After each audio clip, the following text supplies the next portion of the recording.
এই দেহটা দিয়েছে ভগবান কৃষ্ণ ভজন সাধন করবার জন্য।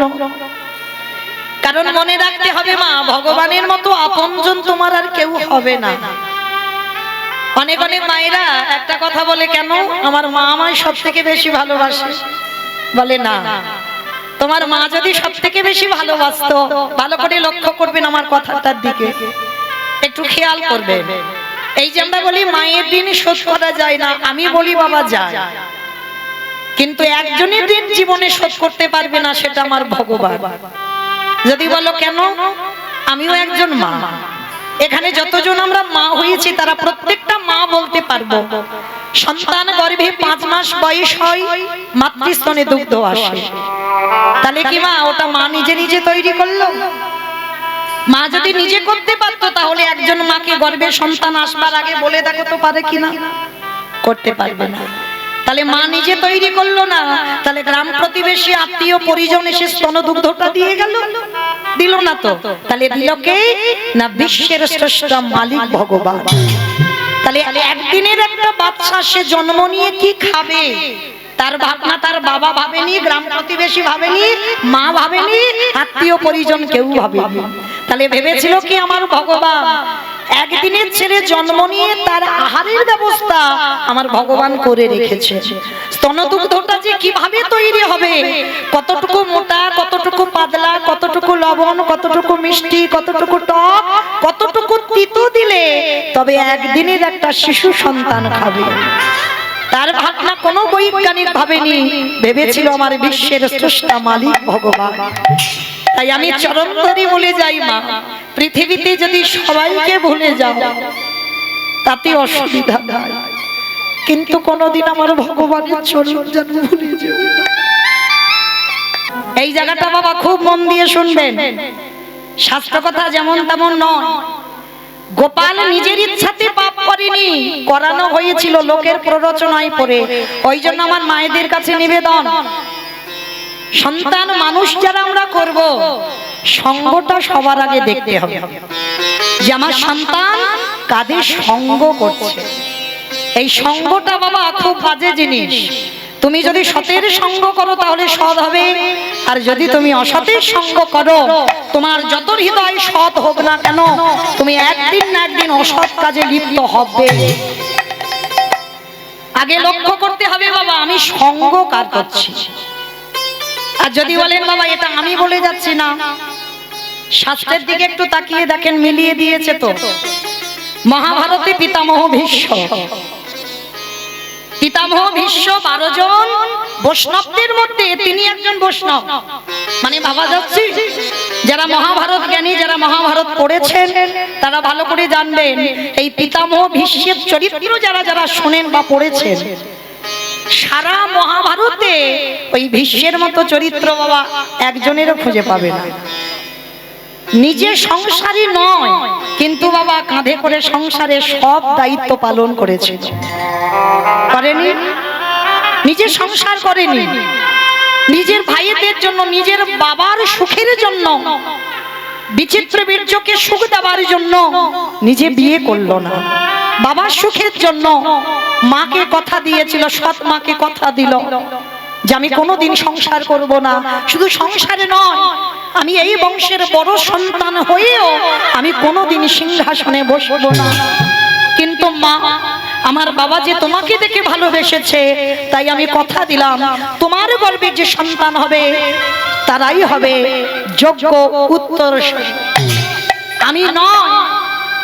তাহলে ভালো করে ভেবে দেখেন বাবা, এত বড় ত্যাগ, যাদেরকে কোলে পিঠে করে মানুষ করেছে, কিন্তু সেই পিতামহ ভীষ্মকে 58টা দিন সরসজ্জায় পড়তে হলো। যার এত ভালো চরিত্র তাকেও কিন্তু বাবা সরসজ্জায় শয়ন করতে হলো। কেন? মনে রাখতে হবে কর্মফল কাউকে ছাড়বে না বাবা। ভগবান নিজে নিজেকে বলছে আমাকে আমি ছেড়ে দিইনি, আর জগতের মানুষ আমি কাউকে ছেড়ে দেব না। যার যেমন কর্ম তাকে ঠিক ঠিক তেমনই শাস্তি পেতেই হবে। ওই ওই জন্য মা প্রত্যেকের কর্মের উপর একটু নির্ভরশীল হবে যে আমি এটা ঠিক করছি না আমি এটা ভুল করছি, কোনদিন যেন ধর্ম থেকে অধর্ম হয়ে না যায়। তো আজকের পিতামহ ভীষ্ম 58টা দিন সরসজ্জায় অত বড় বৈষ্ণব হয়ে অত বড় ত্যাগী হয়ে সংসারে থেকে বৈরাগ্য পালন করেও আজকে সরসজ্জায় কষ্ট পাচ্ছে।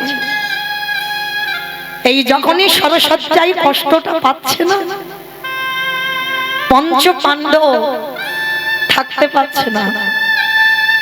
অর্জুন একটা একটা বাণ মেরেছে না, সারা শরীরে একটা একটা করে বাণ গাঁথা আছে, কিন্তু ভীষ্মের মাথাতে কোনো বাণ দেওয়া ছিল না, মাথাটা নিচু হয়েছিল। শরীরের উপরে শয়নী আছে, যারা ছবিতেও দেখবেন শরীরের উপরে শয়নী আছে কিন্তু মাথাটা নিচু। কেন? ভীষ্ম মহাভারতে সমাজকে শিখিয়ে দিল বৈষ্ণব পদ অবলম্বন করতে গেলে সবার আগে বাবা নত হতে শিখতে হবে। যে যত বেশি নিচু হতে পারবে সে তত বেশি উপরে উঠবে। মাথাতে কোনো তীর গাঁথা ছিল না, সব গায়ে সব প্রত্যেকটা জায়গায় তীর গাঁথা। পাণ্ডবরা কষ্ট পাচ্ছে দেখে পিতামহ ভীষ্ম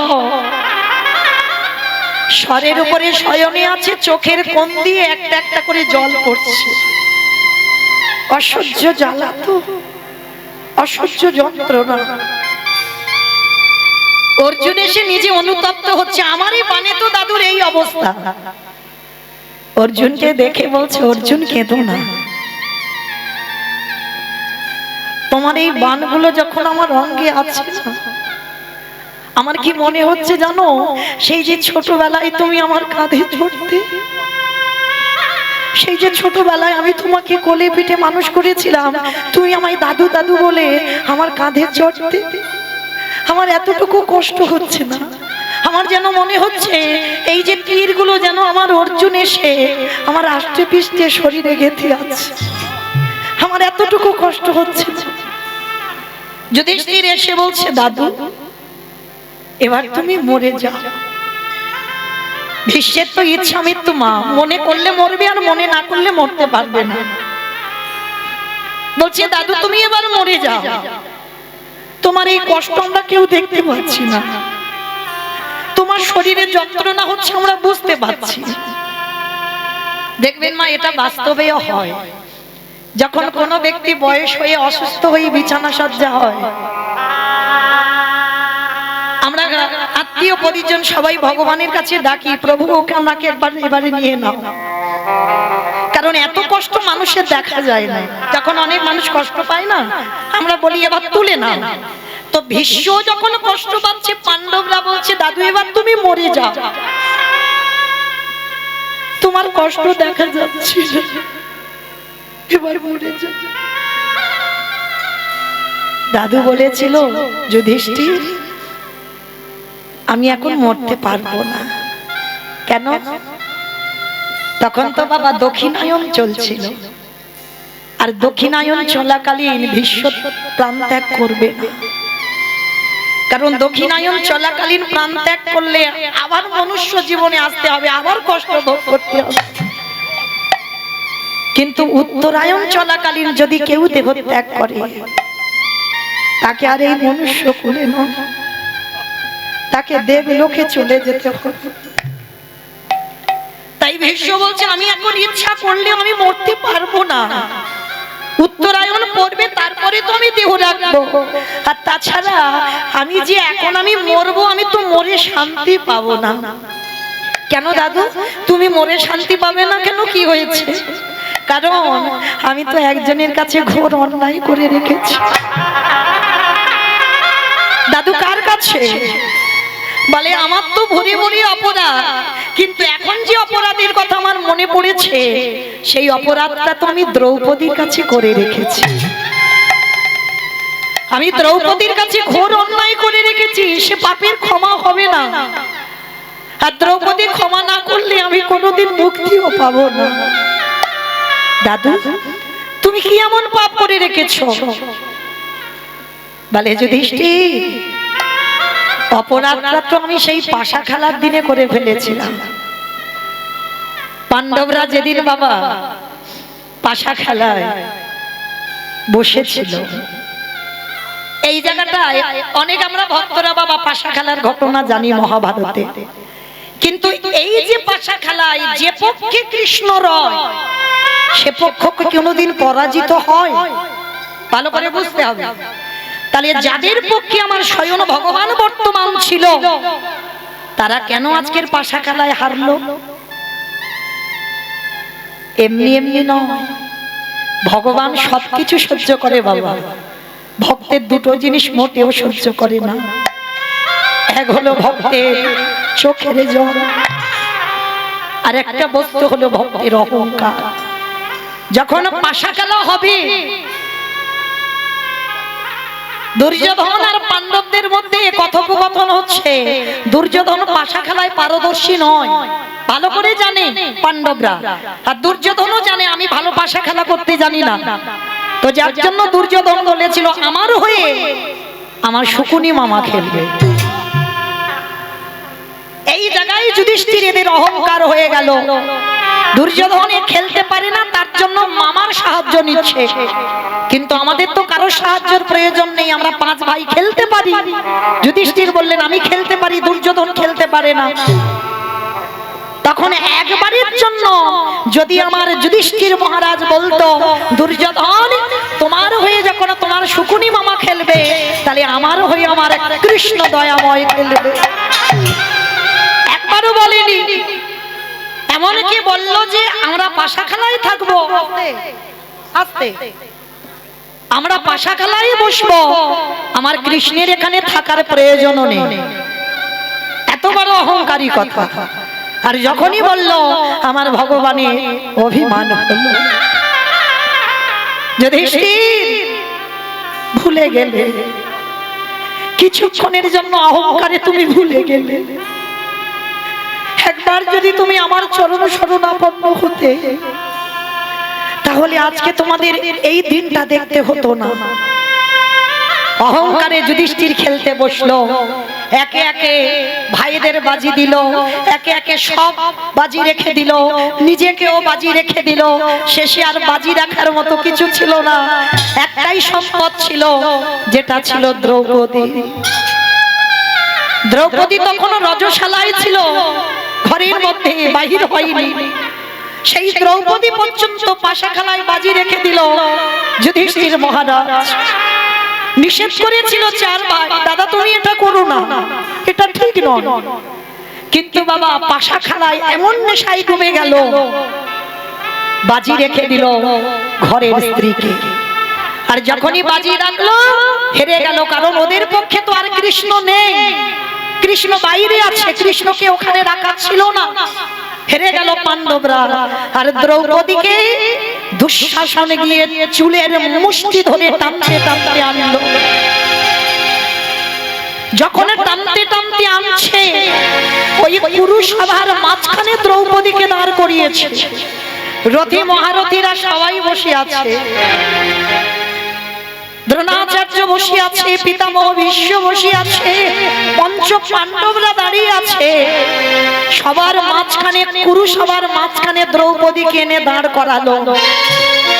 দুর্যোধন আদেশ দিল দাও, ওই নারীর বক্ষের কাপড়টা টেনে খুলে দাও। করজোর করে দ্রৌপদী কাঁদছে।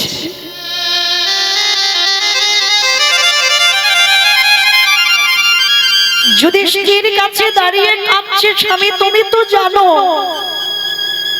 একটা নারীর যদি সম্মান চলে যায় তাকে সমাজ আর নারী বলে না। এইগুলো আমরা মানি না বাবা। দেখবেন এখনকার দিনে বাবা পুরুষদের পোশাকগুলো দেখবেন আর নারী জাতিদের পোশাকগুলো দেখবেন। কোন কোন নারীরা এমন পোশাক পরবে বাবা, তাদের দিকে তাকাতে আমরা নারী হয়ে লজ্জা বোধ হয়। কিন্তু লজ্জা তাদের নয়, লজ্জা হচ্ছে তার বাবা মা। যে পোশাকটা পরে আমার মেয়ে যে বাইরে বেরোবে, মনে রাখতে হবে বাবা, নারীর যদি লজ্জা চলে যায় সে নারীকে সমাজ কোনোদিন নারী বলবে না। মনে রাখতে হবে নারীর লজ্জা নিজেকে ঢাকতে হবে, সেটা যেন প্রকাশ না পায়।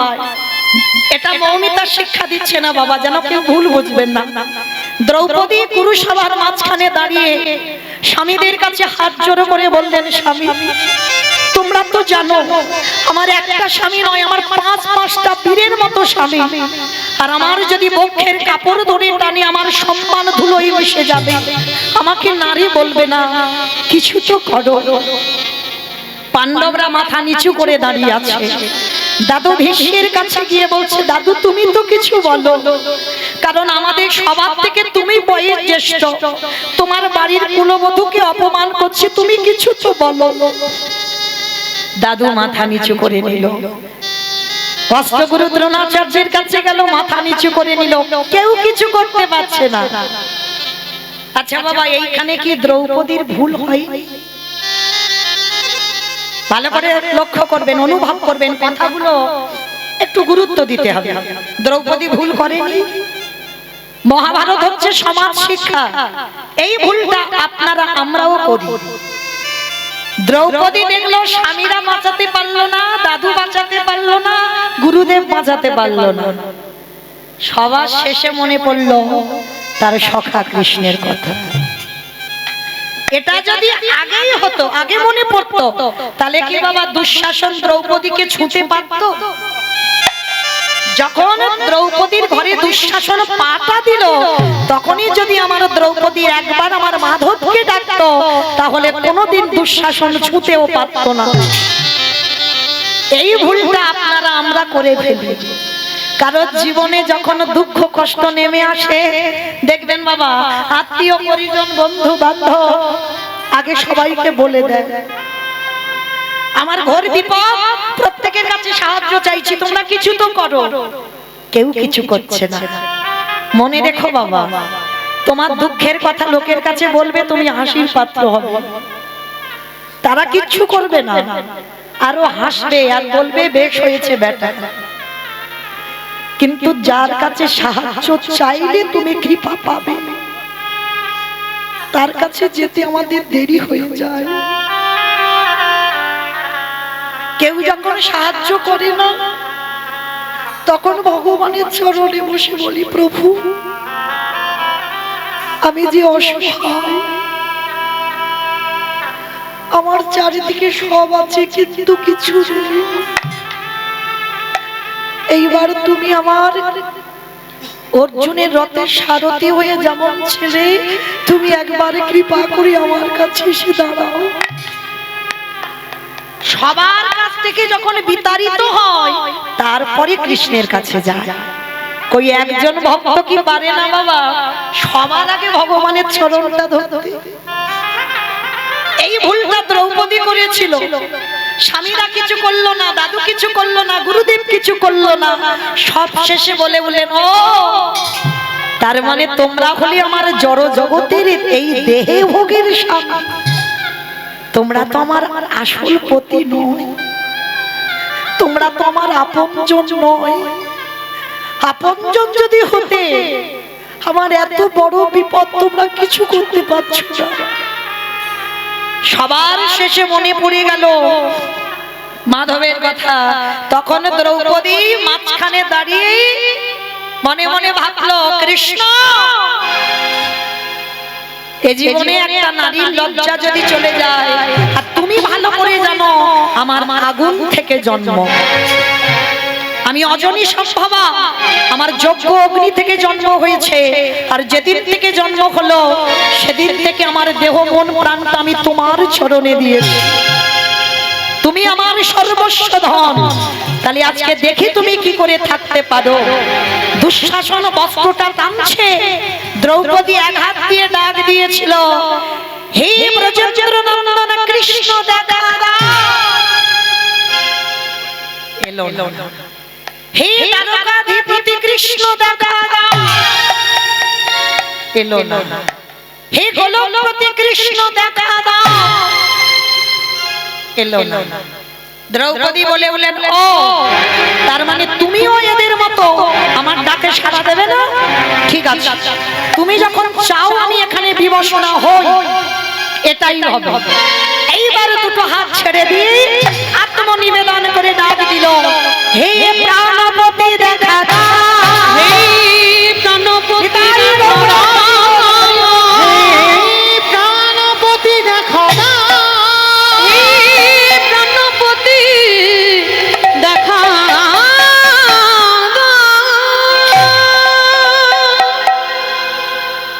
ভগবান তো রেডি হয়ে বসে আছে গো, ডাকার অপেক্ষা।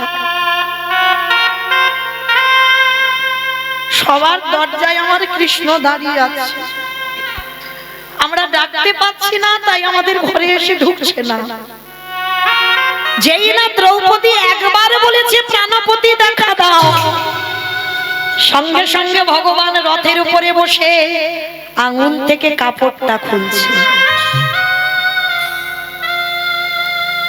এতটুকু তুমি দিয়ে রাখবে তাকে, সে তোমার জন্য বিশাল কিছু করতে রাজি।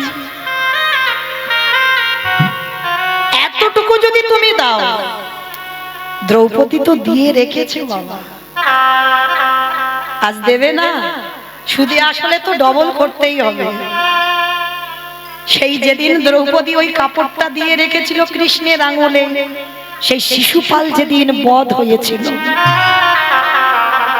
এই শিশুপাল আর কৃষ্ণ এরা মামাতো পিস্তত ভাই ভাই, এরা ভাই ভাই। কৃষ্ণ বড়, শিশুপাল অনেক ছোট। তা শিশুপাল যেদিন জন্ম নিয়েছিল, শিশুপালের বাবা 4টে হাত হয়েছিল আর 3টে চোখ হয়েছিল। এই যে আমাদের একটা চোখ তো বাবা ঢাকা আছে, ওটা কুলকুণ্ডলী জাগরিত করলে তবে খোলা যায়, গুরুচরণ আশ্রয় করে। কিন্তু শিশুপাল যখন জন্মায়, কপালে একটা চোখ দেখা যাচ্ছে আর 4টে হাত হচ্ছে। আচ্ছা বলো তো মা, কোন মায়ের যদি গর্ভে 4টে হাত নিয়ে সন্তান জন্মায়, 3টে চোখ যদি হয়, তাকে কি বলবেন? নারায়ণ এসেছে। নারায়ণ এসেছে, তাই তো? ভগবান এসেছে।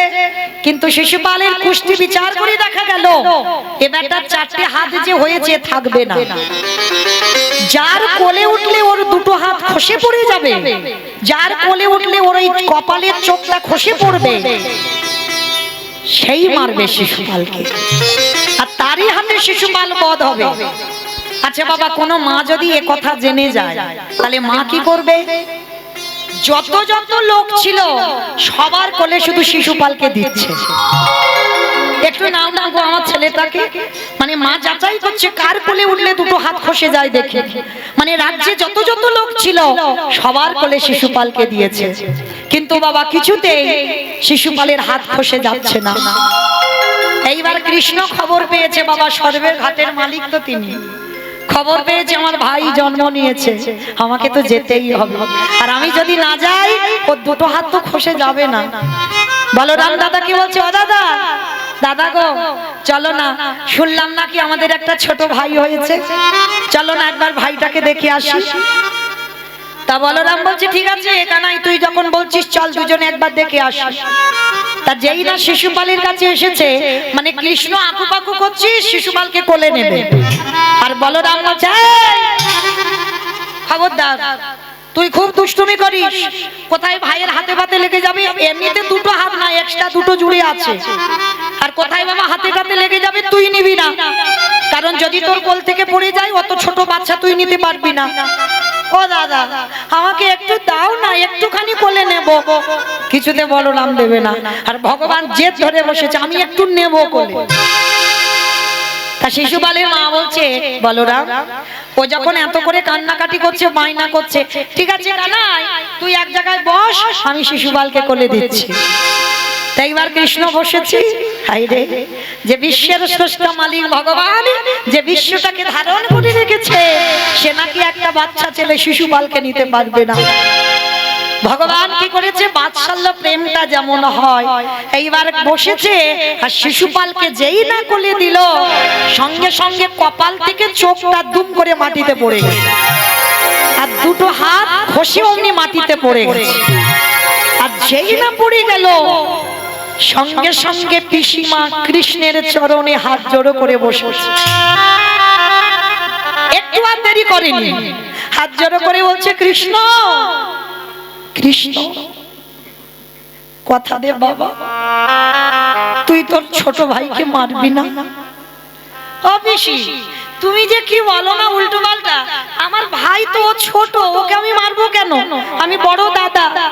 না কৃষ্ণ, আমার ছেলের কুষ্টিতে উঠেছে, যার কোলে উঠলে ও 2টো হাত খসে যাবে, চোখটা পড়ে যাবে, সেই তো আমার ছেলেকে মারবে। দূর, তুমি জানো না ওকে ভুলভাল বলে গেছে, তুমি বোঝো না। না কৃষ্ণ, আমার ছেলের কুস্তিতে ভুল হয়নি, তুই কথা দে না বাবা। কৃষ্ণের হাতটা পিসিমার মাথায় দিয়েছে, কথা দে বাবা, আমার শিশুপালকে মারবি না।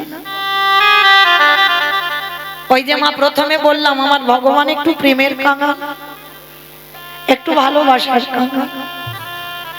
যে একটু ভালোবাসবে ভগবান সারা জীবন তার হয়ে যাবে। হাতটা মাথায় দিয়েছি, ভগবান পিসিমার কান্না দেখে বলল, পিসি তুমি কেঁদো না, আমি কথা দিলাম আমি ভাইকে মারবো না, তবে আমার ভাইয়ের 100টা অপরাধ আমি ক্ষমা করে দেব। যেদিন একাধিক হয়ে যাবে সেদিন কিন্তু আমি আর ক্ষমা করব না। সঙ্গে সঙ্গে পিসিমা উঠে পড়ে কোমরে হাত দিয়ে বলছে, কৃষ্ণ 100টা অপরাধ করুক তো। চমকে উঠলো ভগবান, পিসিমা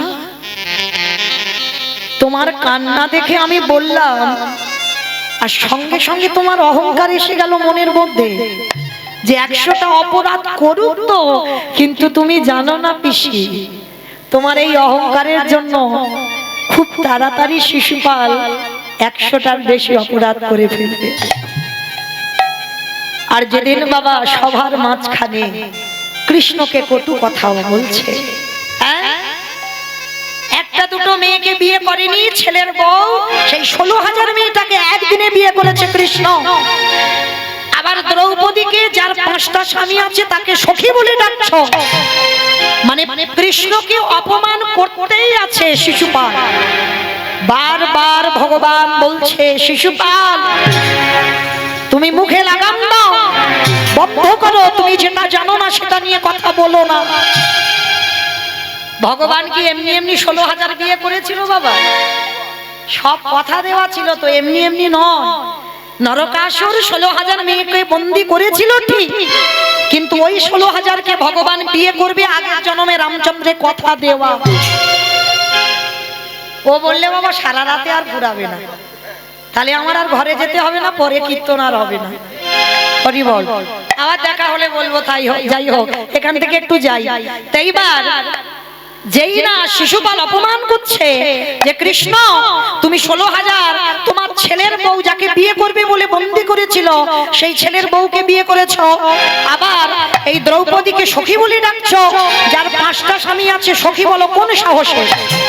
আবার নারীদের কাপড়গুলো চুরি করে তুমি গাছের ডালে ঝুলিয়েছো, তুমি কি মনে করেছো তোমার চরিত্র কেউ জানে না? অপমান করেই যাচ্ছে করেই যাচ্ছে। ভগবান বলছে, শিশুপাল মনে রেখো, এই অপমান করতে করতে তোমার যেন পাপের ভরা পূর্ণ হয়ে না যায়। শিশুপাল বলছে, কৃষ্ণ আমি গুনে গুনে হিসেব করে রেখেছি, এখনো 100টা হয়নি। ভগবান হেসে উঠেছে, শিশুপাল কখন তোমার 100টার বেশি হয়ে যাবে তুমি গুনতে গুনতে দিক বিদিক শূন্য হয়ে যাবে। আর এই কৃষ্ণকে অপমান করেই যাচ্ছে করেই যাচ্ছে, করতে করতে বাবা যখনই একাধিক হয়ে গেল, সুদর্শন চক্রকে আহ্বান করে একেবারে শিশুপালের মস্তকটা ছেদ পড়ে গেল, মাথাটা মাটিতে। সবাই তাকিয়ে রইল শিশুপালের মাথার দিকে। শিশুপালের মাথাটা, দেহটা ছটফট ছটফট করছে।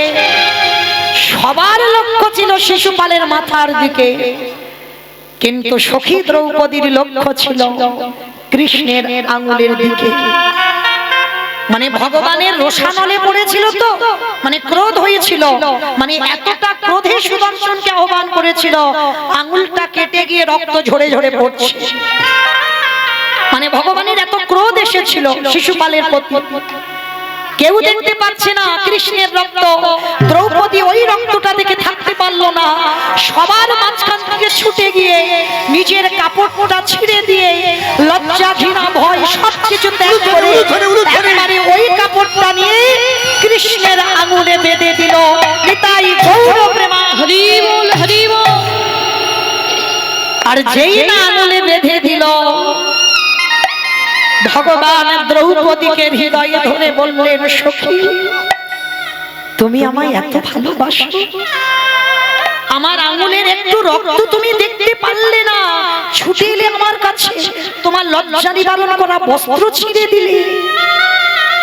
কথা দিলাম সখী, যদি কোনোদিন প্রয়োজন পড়ে একবার হা কৃষ্ণ প্রাণ কৃষ্ণ বলে দেখো। পৃথিবীর যেখানে থাকি না কেন, আমি তোমার কাছে এসে তোমার এই ঋণ আমি শোধ করে দেব। আজকে দ্রৌপদী যেই বলেছে প্রাণপতি, আর থাকতে পারে কৃষ্ণ আঙুল থেকে কাপড়টা খুলে যেখান থেকে বস্ত্রটা শিশুপাল টেনে শেষ করলো, ওইখানে কাপড়টা জুড়ে দিল। ক্লান্ত হয়ে যাচ্ছে শিশুপাল, হরিবল যেই না ক্লান্ত হয়ে যাচ্ছে বাবা, সঙ্গে সঙ্গে ওদের মধ্যে একটা ভাই ছিল বিকর্ণ। দুঃশাসন যখনই ক্লান্ত হয়ে গেল, বিকর্ণ বলছে দাদা এবার ছেড়ে দাও, দ্রৌপদীকে রক্ষা করার মালিক এসে গেছে দাদা, এবার তো ছেড়ে দাও। যখনই ক্লান্ত হয়ে গেল, সবাই একেবারে ঘেমে স্নান হয়ে গেছে, সঙ্গে সঙ্গে দ্রৌপদী দেখছে কৃষ্ণ আড়াল থেকে বস্ত্র দিচ্ছে। দ্রৌপদী প্রশ্ন করেছিল, বা সখা বা, কি গো আমার সম্মান যখন ধুলোয় মিশে যাচ্ছে, আস্তে এত দেরি করলে কেন? ভগবান এসে বলছে, আমি দেরি করিনি, তুমি দেরি করেছো। আমি দেরি করব কেন? আমি তো সব সময় রেডি হয়ে আছি, ডাকতে পারোনি তাই আমি আসিনি। সখা আমি তিনবার ডাকলাম, তুমি তো এলে না। বলে সখী তিনবার ডেকেছো বটে, কিন্তু কি বলে ডেকেছো বলো তো? বলে কেন? প্রথমে আমি বললাম ব্রজেন্দ্র নন্দন কৃষ্ণ দেখা দাও, হস্তিনাপুর কোথায় আর বৃন্দাবন কোথায়, টাইম লাগবে না আসতে। তারপরে কি বলেছো? হে দ্বারকাধিপতি কৃষ্ণ দেখা দাও, হস্তিনাপুর থেকে দ্বারকা 3 দিনের পথ, আসতে টাইম লাগবে না। তারপরে কি বলেছো? হে গোলকপতি কৃষ্ণ দেখা দাও, কোথায় হস্তিনাপুর আর কোথায় গোলক, টাইম লাগবে না। ওই জন্য তো দেরি হলো। আচ্ছা তাহলে 3 বারের ডাকে এলে না, 4 বারের ডাকে এলে কেন? সখী তুমি 4 বারে কি বলেছো বলো তো? বলে কেন? আমি বললাম প্রাণপতি দেখা দাও। সখী কথাটা বলছো তো সোজা করে, কিন্তু একবার ভেদ করেছো কথাটা। তোমার হস্তিনাপুর কোথায়? আরে তোমার প্রাণটা কোথায়? আরে এই জগতে তুমি যখন বললে প্রাণপতি দেখা দাও, তখনই আমি তোমার সামনে এসে হাজির হয়ে গেছি। সখা তাহলে তুমি এত দেরি করে এলে কেন? একটু আগে আসতে পারলে না? বলে সখী যখন দুঃশাসন তোমার ঘরে ঢুকলো, কেন ভুলে গেলে আমার কথা? তোমায় বলে রাখলাম দ্রৌপদী, এই জগৎ সংসার মাঝে যে জন বিষয়ে বৈভবে ডুবে, যারা কৃষ্ণ চরণ ভুলে যায়, এই জগতে তাদের দশা তোমার মতো হবে। নিতাই গৌর কৃষ্ণ চরণ,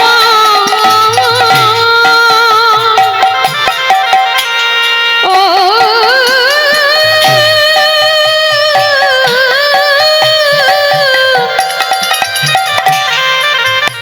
যে জনে কৃষ্ণ চরণ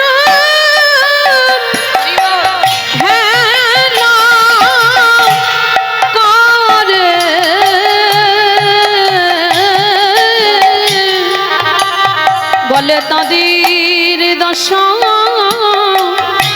তোমার মতো হবে। তাহলে এই জগতে সংসারে বাবা ভগবান মহাভারতে শিক্ষা দিয়ে গেল, কৃষ্ণ ভুলে সবাই বিষয়ে ডুবে যেও না, আর যারা ডুবে যাবে তাদের গতি দ্রৌপদীরই মতো হবে। হরি বল। তাহলে বাবা আজকের পিতামহ ভীষ্মের কি দুর্দশা!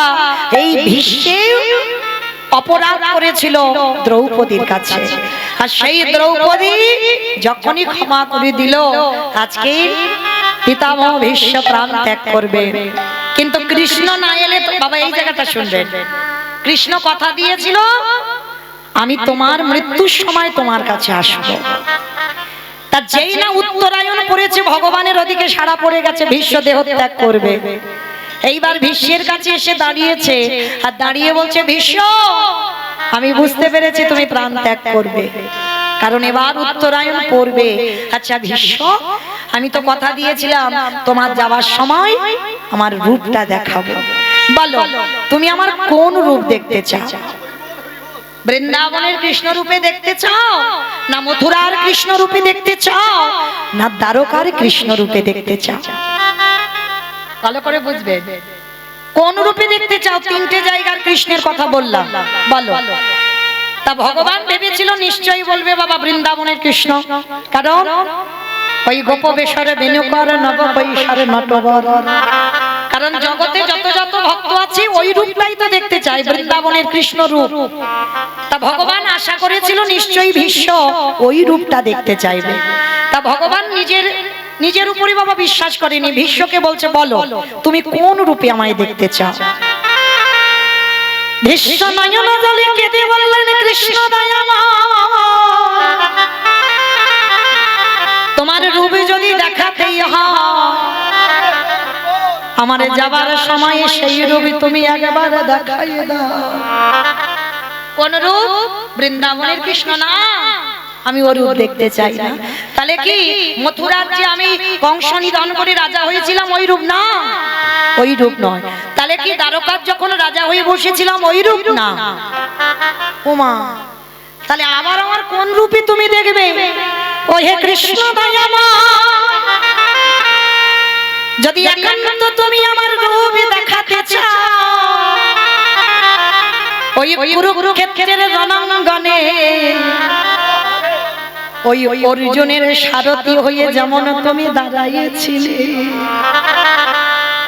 ওই রূপে তুমি একবারে আমার সামনে দাঁড়াও।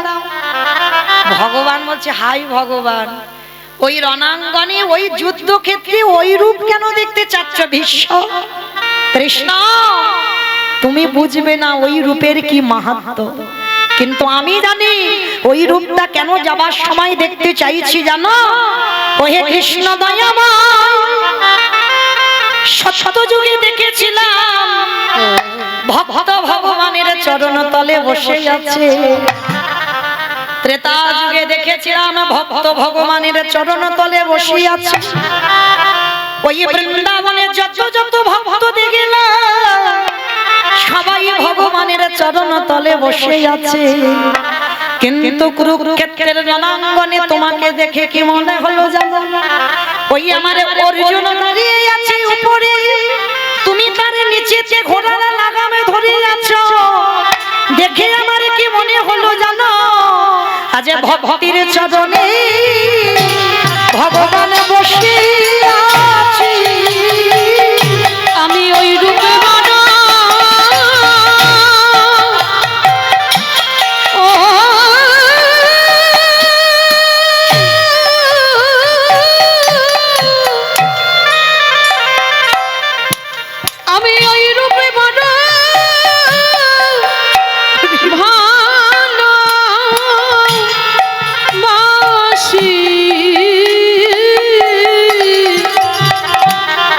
রূপে ভগবান ধরে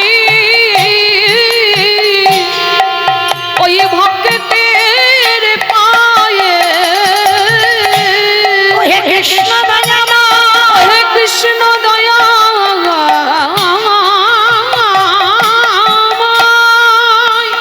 আমার এই জন্মে কৃষ্ণ ভজন হলো না, আবার যদি আমার কোনোদিনে জন্ম হয় আমি যেন অর্জুনের মতো দাঁড়াতে পারি, তুমি যেন এই জগতের সংসারের মাটিতে এমনি করে ভক্তকে সারা জীবন রক্ষা করো। বলে শুনো শুনো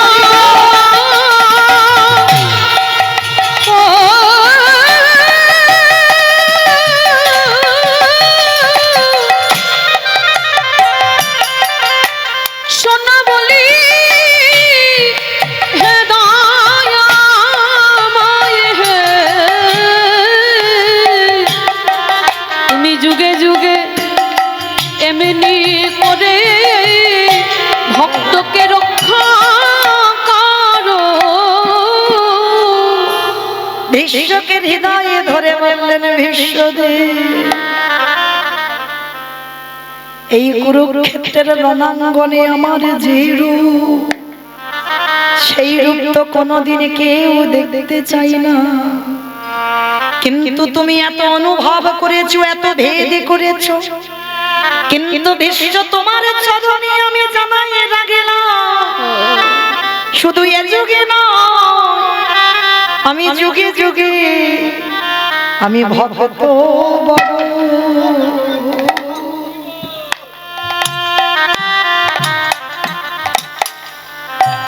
ভক্ত বড় ভালো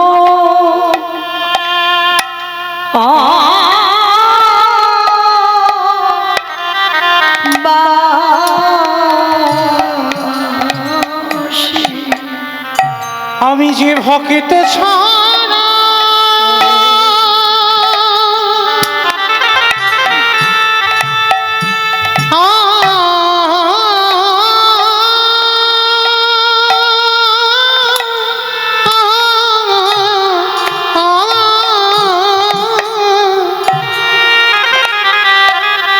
আমি যে ভক্ত ছাড়া রহিতে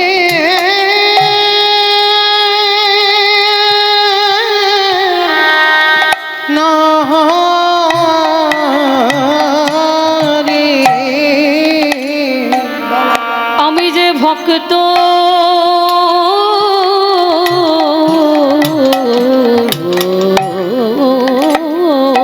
বড়,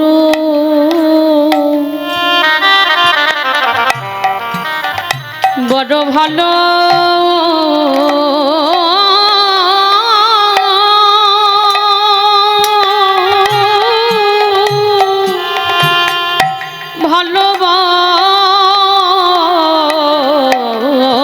ভালোবাসি। তাহলে সেই পিতামহ ভীষ্মের আজকে অন্তিম দুর্দশাটা এমনই হয়েছিল, আমাদেরও হবে মা, যদি ডাকার মতো ডাকা যায়,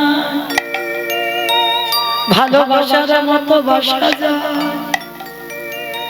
যদি একবার কৃষ্ণ নামে কাঁদিতে পারো, আমাদেরও দর্শন হবে। ভগবানের কাছে একটা কথা জানিও মা, যদি এই দেহে প্রাণ থাকতে যদি দেখা না দাও, কিন্তু যেদিন আমার নিদানের সময় হবে, যেদিন আমার যাবার বাঁশি বেজে যাবে, হেদায় আমার এই পাপী তোমার দরজায় দাঁড়িয়ে থাকবে, তুমি আমার হাতে ধরে ভব নদী পারে করিও, তুমি পারের কাঁদিতা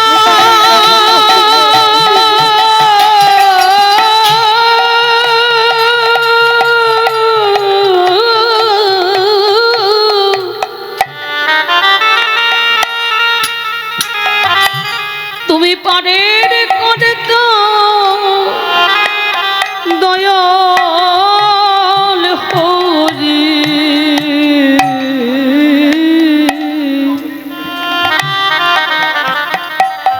সেদিন হাতে ধরে পার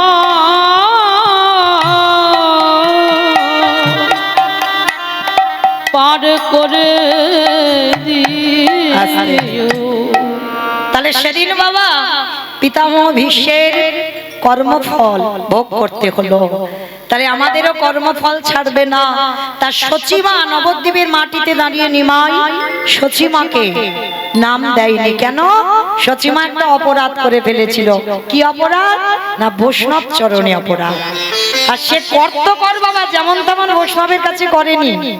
কোন বৈষ্ণবের কাছে করেছিল জানো? যিনি হলেন অদ্বৈত আচার্য গোস্বামী। এই অদ্বৈত আচার্য, যার ছোটবেলার নাম ছিল কমলাক্ষ, সে তো যেমন তেমন বৈষ্ণব নয়। আমার অদ্বৈত আচার্য কে গো? শিব, বাহ, শিব ঠাকুর। তো জানো একটা কাহিনী মনে পড়ে গেল, একটু ছোট করে বলি। এই কমলাক্ষ জন্মাবার পর যখন একটু একটু হাঁটতে শিখেছে, মা কমলাক্ষ মায়ের হাতটা ধরে, নাভা দেবীর হাতটা ধরে গেছে কোথায়? নবদ্বীপে।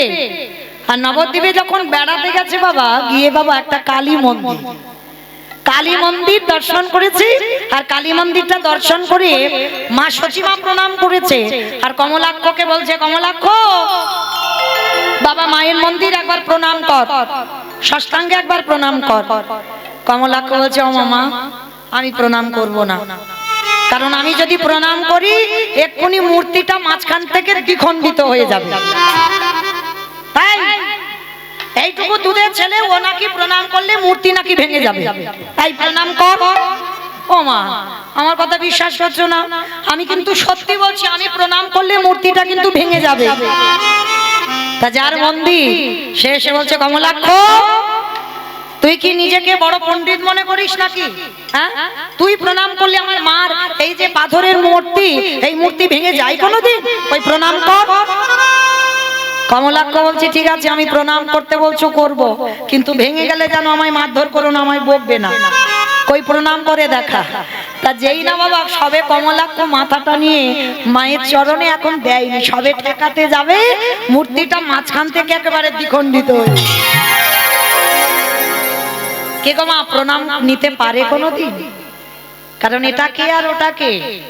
হ্যাঁ, এরা বুঝতে পারছে না, মহাদেবী বুঝতে পারছে না তার গর্ভে কে এসেছে, কিন্তু ওটাই তো পরম বৈষ্ণব বাবা ভোলানাথ। আর ভোলানাথ আমার জগৎ জননী মাকে যদি প্রণাম করে সেই প্রণাম নিতে পারে? হ্যাঁ, তা যেই না প্রণাম করতে গেছে এখন মাথাটা ঠেকেনি, দৈব বাণী করলো, কমলাক্ষ। কারণ এরা কেউ বুঝতে পারেনি, এরা জানতে পারেনি, কিন্তু আমি জানি। জগৎ জননী মা করজোর করে বলছে, প্রাণনাথ তুমি ভাবলে কি করে আমি তোমার প্রণাম গ্রহণ করব? তাহলে দেখো গিন্নি আমার দোষ নয়, এদের কি করে বোঝাবো বলো?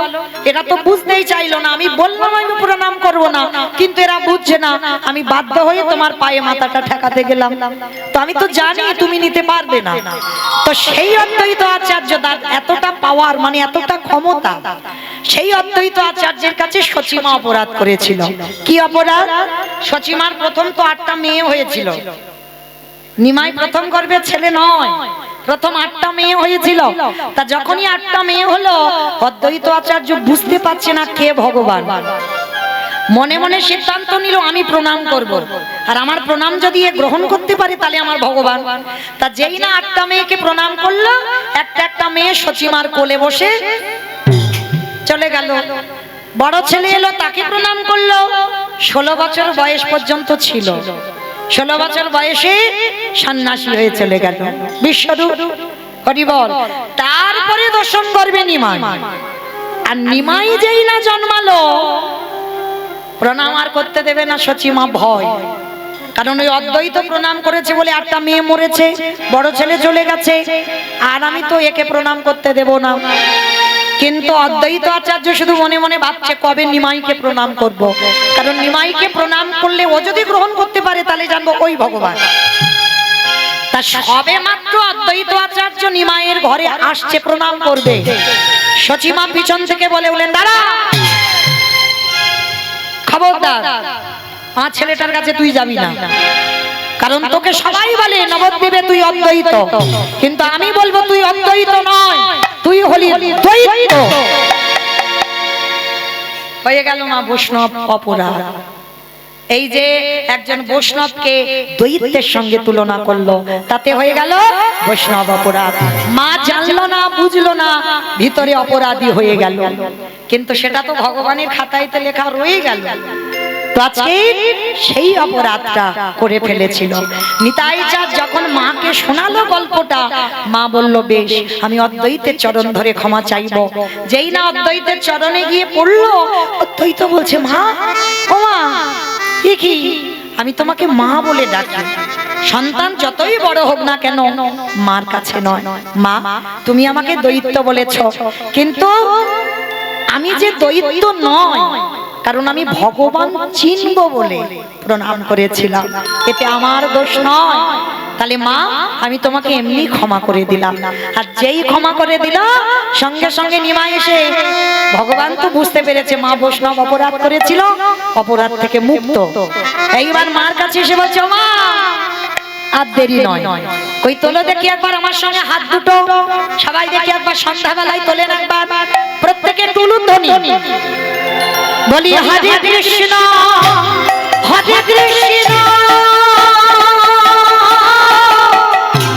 কৃষ্ণ কৃষ্ণ হরে হরে, বলে হরে রাম তুলুন ধ্বনি, হরে রাম রাম রাম হরে হরে। আজে যাই গোড়া জীবের তরে, গায়ে গোড়া জীবের তরে, গাই গোড়া জীবের তবে শ্রীনন্দের নন্দন শ্রীমভূষণ, শ্রীনন্দের শ্রীমধুসূদন,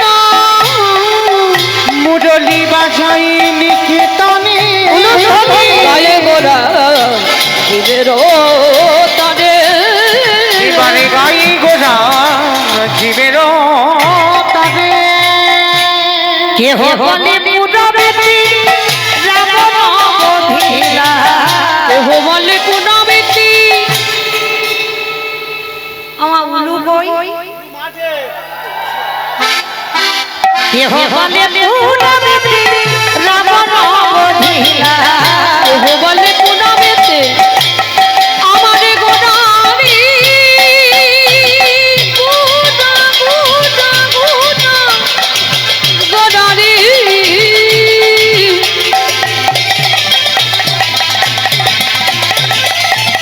গোড়া গোড়া গোড়া গোড়ারি, গোড়া গোড়ারি, ওই নদীয়ার চাঁদ গোড়া আমার আমার তারে গোড়া, কেহ বলে পুনমেতে রাবণ বধিলা আজি গোলকের বৈভব লীলা প্রকাশ করিলা, ওই গোলকের বৈভব লীলা প্রকাশ করিলা, এবারে গোলকের বৈভব লীলা প্রকাশ করিলা শ্রীরাধারে ভাবে গোটায় অবতার, রাধারে ভাবে গোড়া গাবতা, শ্রীরাধারে ভাবে এবে গোড়া অবতার ওই শ্রী রাধারে ভাবে গোড়া গাবতা, হরে কৃষ্ণ নামে গৌর করিলা প্রচার, এই হরে কৃষ্ণ নাম গৌর করিলা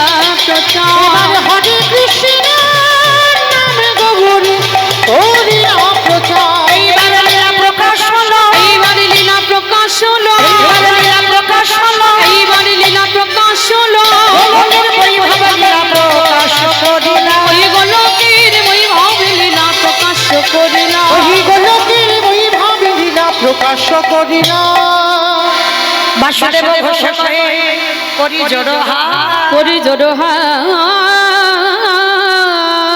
ওগো জেগে গো সেই কৃষ্ণ সেই তো জগন্নাথ, সেই তো জগন্নাথ, আস্তে ভক্ত চরণে আমার একটা নিবেদন, আপনারা জানেন অনেকক্ষণ তো হয়ে গেল আমার টাইমটা, তো যাই হোক আমার সিরিয়াল টিরিয়াল দেখো তো, বাহ, আচ্ছা যারা যারা সিরিয়াল দেখো, আমার তো আর সময় হয় না, কতক্ষণ হয় গো সিরিয়াল? আধ ঘন্টা, আচ্ছা আধ ঘন্টা গোটা সিরিয়াল হয়, 15 মিনিট হবে, হিসাব করে দেখবেন, আর 15 মিনিট যেটা শুনতে ভালো লাগবে না তবু বসে থাকতে হবে, কেন? হ্যাঁ, ওই অ্যাডভার্টাইজটাই ইচ্ছা নয়, ভালো লাগে কি? অ্যাডভার্টাইজ ভালো লাগে না, কিন্তু থাকতে হবে, কেন? সিরিয়ালটা জমে উঠেছে, ওইটার জন্য দেখতে হবে। তো এতক্ষণ যে কীর্তন হবে 10 মিনিট তো একটু অ্যাডভার্টাইজ দিতে হবে, তাই না? 10 মিনিট বেছে নিতে হবে, ইচ্ছা না থাকলেও বসে থাকতে হবে 10 মিনিট, কেমন? তো আপনারা জানেন এই রায়নগরের হরিবাসর বহুদিনের হরিবাসর, এসেছিলাম 2-3 বছর আগে, সে বছর খুব বৃষ্টি হয়েছিল, সে বছরই আসা হয়েছিল। তো যাই হোক আবার এসেছি আমার প্রভুর ইচ্ছাতে, আমার দাদা ভাইরা এনেছেন। তো যাই হোক, তো এই হরিবাসরটা ভিক্ষারি হরিবাসর, ভিক্ষা করেই আমাদের এই হরিবাসরটা গড়ে তোলা। তো যেহেতু আপনাদের কাছের মানুষ, আমি প্রথমে বলেছি আমি আপনাদের কীর্তনিয়া নয়, আপনাদের কাছেরই মানুষ, তাই আপনাদের চরণে নিবেদন, আমার দাদা ভাইরা, দিদি ভাই, আমার বাবারা ভাইরা যাচ্ছেন, যার যেমন সামর্থ্য, যার যেমন ক্ষমতা আছে আপনারা একটু করে দান করবেন, বঞ্চিত করে দেবেন না। কারণ আপনাদের এই একটু দান আপনাদের ভব পারাপারের দান হয়ে দাঁড়াবে। কারণ ব্যাংকে রাখলে বাবা নমিনও লাগে, কিন্তু এখানে কোনো নমিনের দরকার হয় না। শেষের দিনে আমার ভগবান তোমার নমিনও হয়ে দাঁড়াবে, তাই না? তো আপনাদের চরণে নিবেদন, প্রত্যেকে কেউ যদি বাবা 1 টাকা করেও দেন, যেমন সামর্থ্য, কিন্তু কেউ যেন বইমুখ করবেন না, যার কাছে যেমন আছে প্রত্যেকে দেবেন। আর তবে মা দেবেন একটু যেন ওই আওয়াজ না হয়, চেষ্টা করবেন, কারণ আওয়াজ হলে কীর্তনেরও ব্যাঘাত হবে। এমন দেবে একটু বড় বড় ব্যবস্থা করো, কেমন? আর একটা কথা, এতজন ভক্তের মধ্যে বাবা কেউ যদি পারেন, কারণ যেহেতু এখানে আমি আপনাদের বাসিন্দা, যেহেতু কীর্তনিয়া নয়, আপনাদের কাছে আমি আজকের এসে একটু ভিক্ষার আঁচল পাতলাম, তবে আমার কাছে এসে বেশি একটু দিতে হবে। যদি কেউ আমার রাধারানীকে ভালোবাসেন, যদি পারেন 500, এর কম কিন্তু নয়, আমার কাছে আসতে গেলে একটু বেশি হবে।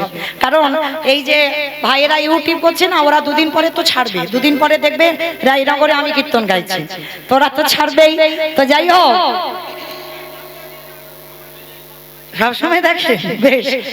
তো যাই হোক, আমার এই ভাইরা সব আছে, প্রত্যেকে ওরা ছাড়বে। তো তখন যারা আমার কাছে অন্তত 500 টাকা গোবিন্দ সেবার জন্য, আমার জন্য নয়, আমার গোবিন্দ সেবার জন্য, রাধারানীর সেবার জন্য যদি একজন ভক্ত থাকেন, তো অন্তত আমার ভিক্ষার আঁচলে একটু 500 টাকা দিয়ে যাবে। তো মায়েরা, এখন অনেক টাকার ব্যাপার, তো একটু ভাবতে দিলাম, 7:30টা পর্যন্ত আমি আছি, কেমন? একটু ভাবো, ভাবতে ভাবতে আমি আঁচলটা পাতলাম, যদি একজন ভক্ত থাকেন অন্তত 500 টাকা আমার রাধারানীর সেবার জন্য অন্তত দিয়ে যাবে, এইটুকু আপনাদের চরণে আমার নিবেদন। অন্তত আমার সঙ্গে সঙ্গেও আপনাদের যে আসবে তার নাম অন্তত সারা ভারতের লোক, ভারতের বাইরের লোক অন্তত জানো আছো, এসো অন্তত না, এখন আসতে হবে, এখন আসতে হবে। বেশ, আমার সবাই আমার খুব কাছে, এরা যারা যারা ইউটিউব করছে মা, আমার একটা এদের কাছে আবদার ছিল, একটু বলি আপনাদের কাছে। অন্যান্য কীর্তনিয়ারা অনেক অর্থ চায় ওদের কাছ থেকে, কিন্তু আমার প্রভু তো চালিয়ে দিচ্ছে, অসুবিধা নাই। আমি চাই ওদের চ্যানেলগুলো চলুক, ওদের সংসারও চলুক, কিন্তু ওদের কাছে আমার একটা দাবি ছিল। কি দাবি জানো? এই কয়েকদিন আসরে বহরমপুর আসরে কীর্তনে গেছি, পালন করছো? করছো? বেশ। তো যাই হোক, সেখানে যারা যারা ইউটিউব পড়েছিল তাদেরকে আমি একটা আদেশ দিয়েছি, অনেকে হয়তো দেখেছেন। আমি বলেছি যারা যারা আমার কীর্তন তুলতে আসবে তাদেরকে একাদশীর উপবাস করতে হবে, মাসে 2টো করে একাদশী ওদের পালন করতে হবে, তারপরে আমার কীর্তন তুলবে। আর যারা একাদশী করবে না তারা কিন্তু আমার কীর্তন তুলবে না, এটা আমার ওদের আদেশ দেওয়া ছিল। তো শুরু করেছে বাবা, অনেক অনেক ভাই করছে। তো যারা যারা এখনো এই কথাটা, আমার এই প্রচারটা যায়নি, তাদের উদ্দেশ্যে বলছি, যারা যারা আমার ইউটিউবে করবেন, আমার কোনো দাবি নয়, আমার একটাই দাবি, তোমরা একাদশীর উপবাস করো। তো যাই হোক, কি নাম ভাই? রাজু মন্ডল, এআর কীর্তন। ও ভাই ইউটিউবে তো আমাদের কীর্তন ছাড়ে, বহু জায়গায় যায়। তো আমার রাধারানী সেবার জন্য 500 টাকা আজকে দিয়েছেন। আপনারা ওর চ্যানেলটা সাবস্ক্রাইব করবেন, অন্তত কীর্তন শুনবেন, কারণ ওদেরও সংসার চলবে। আপনাদের একটা একটা করে সাবস্ক্রাইবারে আমি আশীর্বাদ করলাম, ও যেন বড় হয়, এইভাবে যেন আমার রাধারানীর সেবায় কিছু দিতে পারে। নিতাই গৌর প্রেমানন্দে হরি বল। রাধে। আমার রাধারানীর কেমন ইচ্ছা দেখো পূরণ হয়ে গেল। আমার 1000 টাকা হবে না? ওই দেখেছো আমার কত, আমায় ভালোবাসেন, আমার রাধারানীর ভালোবাসা। তবে আমার বাবা কি জানো নাম, ধনপতি নাকি? ধনপতি। বেশ, কাছে এসো।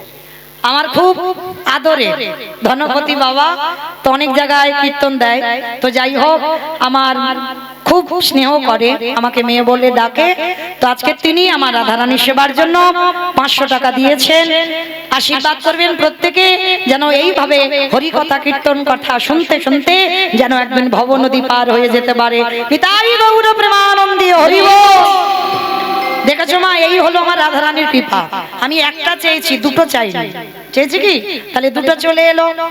এবার যদি একজন ভক্ত কেউ পারে, মানে এই যে ছাড় ছাড় দুটো এলো, এবার একসঙ্গে কেউ যদি পারেন 1000 টাকা দিলে আর বলবো না। মা কালীর দিব্যি বলছি, 1000 টাকা দিলে আর বলবো না, এবারটা শেষ। প্রথমে বলেছে আমার জন্য নয়, আমার রাধারানীর সেবার জন্য। কারণ আমার কমিটি দাদারা রোজ ভিক্ষা করে, আমি একদিন ভিক্ষা করছি, ওই জন্য একটু বেশি বেশি চাইছি। তো যাই হোক, মায়েরা 7:30 পর্যন্ত আমি দিলাম সময়, একটু ভেবে 1000 টাকা দিলে আমি আর বলবো না, সত্যি বলছি। কেউ অন্তত আসবেন 1000 টাকা দেওয়ার জন্য। তো চলেন, আজকে আমরা এবার যাব মধুময় ধাম, বৃন্দাবন ধাম। অমাইরা, তাহলে আমাদের অ্যাডভার্টাইজ হয়ে গেল। চলো, আবার যেমন ছিলাম তেমন সেখানে যাই। বাসুদেব ঘোষে কাহে এইবার লীলা প্রকাশ হলো। বাসুদেব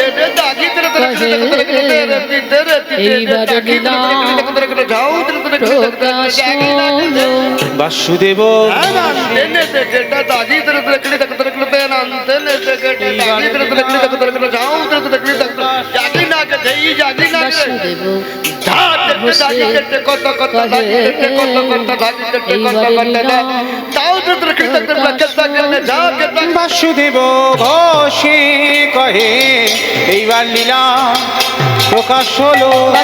নিতাই গৌর প্রেমানন্দে হরি বল, হরি বল, হরি বল। বাসুদেব ঘোষে কহে এইবার লীলার প্রকাশ হলো। বাসুদেব ঘোষে কহে এইবার লীলার প্রকাশ হলো রে। বাসুদেব ঘোষে কহে। যারা চলুন, এবার আমরা সবাই চলে যাব বৃন্দাবন। তো মাইরা একবার সবাই দেখি বলেন তো, গৌর সুন্দর কি ধ্বনিটা হলো কি? এটাও জয়, এটা জয় নয়, একটু প্রেম সে জয় দাও। এত জোরে জয় দেবে, কত দূর শোনা যাবে? নদী পেরিয়ে কুমড়োহাটি বৃন্দাবন। বাহ, মানে মনে স্পিড আছে, জোর আছে, যাবে। আচ্ছা বেশ, কই দেখি আমার নিতাই চাঁদ গৌর চাঁদের মতো সবাই হাতটা তোলো তো দেখি। সবাই আমার দাদা ভাই দিদি ভাইরা যারা চেয়ারে বসেছেন, সবাই প্রত্যেকে চরণ ধরে নিবেদন, একসঙ্গে প্রত্যেকে বলবো। ও মা, পিছনটা ধসে গেল কেন? এই ধসা রোগটা ভালো নয়, তোলো দেখি সবাই একসঙ্গে বলেন, গৌর সুন্দর কি নবদ্বীপের ধামে কি, সচির নন্দন কি, বিষ্ণু প্রিয়া কি, নিতাই চাঁদ কি, ভক্তবৃন্দ কি, হরিবাসর ধাম কি, সাধু গুরু বৈষ্ণব কি, আপন আপন গুরু চরণ কি, কমিটি ভাই সব কি, হরিনাম যজ্ঞ কি, আজকের আনন্দ কি, নিতাই গৌর প্রেমানন্দে হরি বল। বাহ, আমার হাতটা একটু ব্যথা হলো না, কিন্তু একটা ব্যায়াম হয়ে গেল সন্ধ্যেবেলা। চলো এবার একটা ভজন করতে করতে যাই, কেমন? কই একটু উলুধ্বনি দাও। সুরধ্বনির কিনারায় সোনার নুপুরে দিয়া পায়ে নাচে নাগরি গো সুন্দর গৌরাঙ্গ রায়। ওই সুরধ্বনির কিনারায় সোনার নুপুরে দিয়া পায় নাচে নাগরি গো সুন্দর গৌরাঙ্গ রায়। আহা সুরধ্বনির কিনারায় সোনার নুপুর দিয়া পায় নাচে নাগরি গো সুন্দর গৌরাঙ্গ রায়। ওই সুরধ্বনির কিনারায় সোনার নুপুর দিয়া পায় নাচে নাগরি গো সুন্দর গৌরাঙ্গ রায়। নাচে সুন্দর নাচে নাচে সুন্দর নাচে সুন্দর গৌরাঙ্গ রায় না গদির সুন্দর গৌরাঙ্গ রায় ওই শিরোধনির কিনারায় সোনার নুপুর দিয়া পায় নাচে না গরি গো সুন্দর গৌরাঙ্গরা। আহা সুন্দর কপালে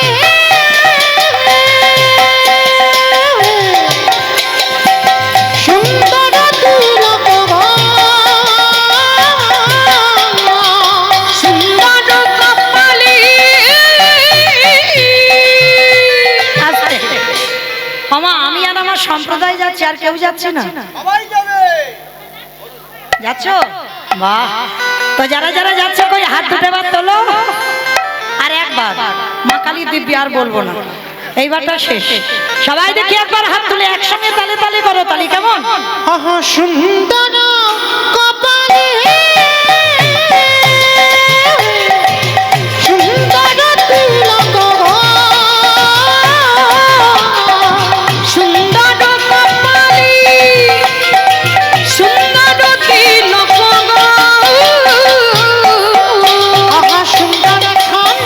আহা সুন্দর খান নামা বলি গায় না গদি গো সুন্দর গৌরাঙ্গ রায় ওই শিরোধনির কিনারায় সোনার নুপুর দিয়া পায় নাচে না গরি গো সুন্দর